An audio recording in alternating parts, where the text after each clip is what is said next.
Placido, you're alive? Yes, boss. Why shouldn't I be? Buhay po ako. I, I think. Yes, buhay po ako. Placido, we thought you were dead. You were supposed to have gotten the sample and Dr. Pacheco's approval 2 weeks ago. Akala namin you've been killed by enemy agents na. Placido, listen to me. Nasa iyo ang pinaka-importanting misyon. Kailangan natin na makuha mo ang agreement ni Dr. Pacheco. Kinakailangan pumayag siya na tumira sa ating state-of-the-art bunker system bago maganap ang malaking sakuna. Siya lang ang nakakaintindi ng bagong science na tinatawag na quantum subversion theorem. Kakailanganin ng humanity ang kanyang talino upang masolusyonan ang pinakamalaking problema at mapigilan ang extinction of humanity. Hindi ka maaaring pumalya sa misyon mo. Kailan ba naman ako pumalya, boss?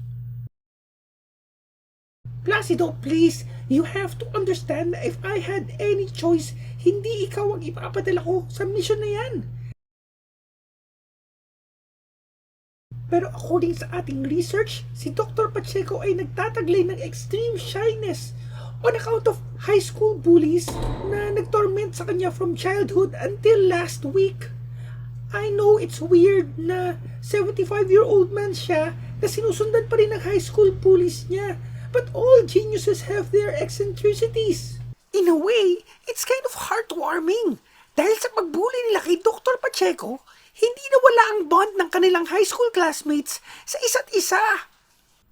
I know you can't see this footage on account of being untrusted by everyone in the organization and in life, pero nangyari ito sa Paris, France. Mukha bang kaya nilang maka-afford ng trip sa France? No! They had to crowdfund for this! At yan ang dahilan kung bakit ang pwede ko lang ipadala kay Dr. Pacheco ay ang least threatening agent ng ating organization. I won't disappoint you, ma'am. Ako ang magiging least threatening agent in the history of shadowy organizations that secretly control the destiny of the human race without moral qualms, basic empathy, or congressional oversight. Dr. Pacheco will like me right away.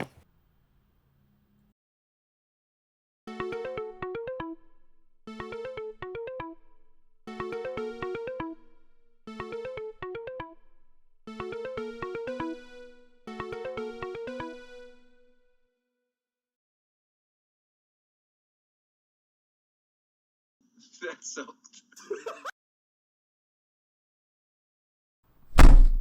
Huh?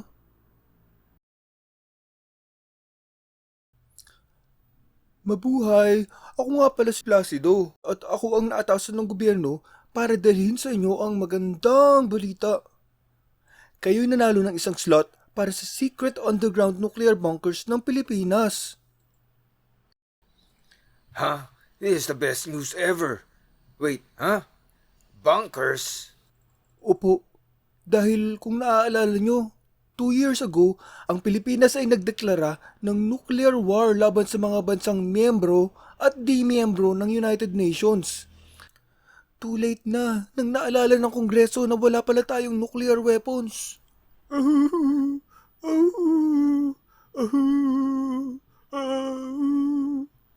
At nang sinubukan nating bawiin ang declaration of war dahil sa super valid reasons of April Fools at we just wanted to be quirky. Hindi ito tinanggap ng bagong tayong World Anti-Philippine Alliance. Those warmongering fools! Pero don't worry, sir, dahil... Huh? Sir? Sir? Sir? Sir? Sir? Sir? Sir? Sir? Sir? Sir? Sir? Sir? Sir? Sir? Sir? Sir? As I was saying, yan ang dahilan kung bakit mabilis na nagpagawa ang gobyerno ng maraming nuclear bunkers. Nagkaroon lang ng misunderstanding with the suppliers kasi hindi natin na-emphasize na huwag lagyan ng nuclear radiation ang nuclear bunkers. Indeed, That's the last thing we want. Mahaba ba tong explanation na to?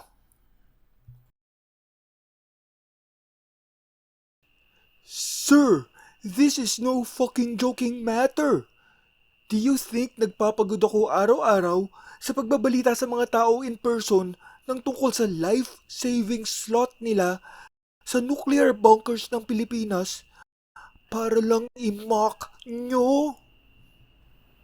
Hindi ba pwedeng i-email nyo lang ang mga tao about these so-called bunkers? No, no, no, no! Ay! Sir! Not everybody's a nerd like you, sir! So anyway, let me tell you now kung ano ang nangyari just last week.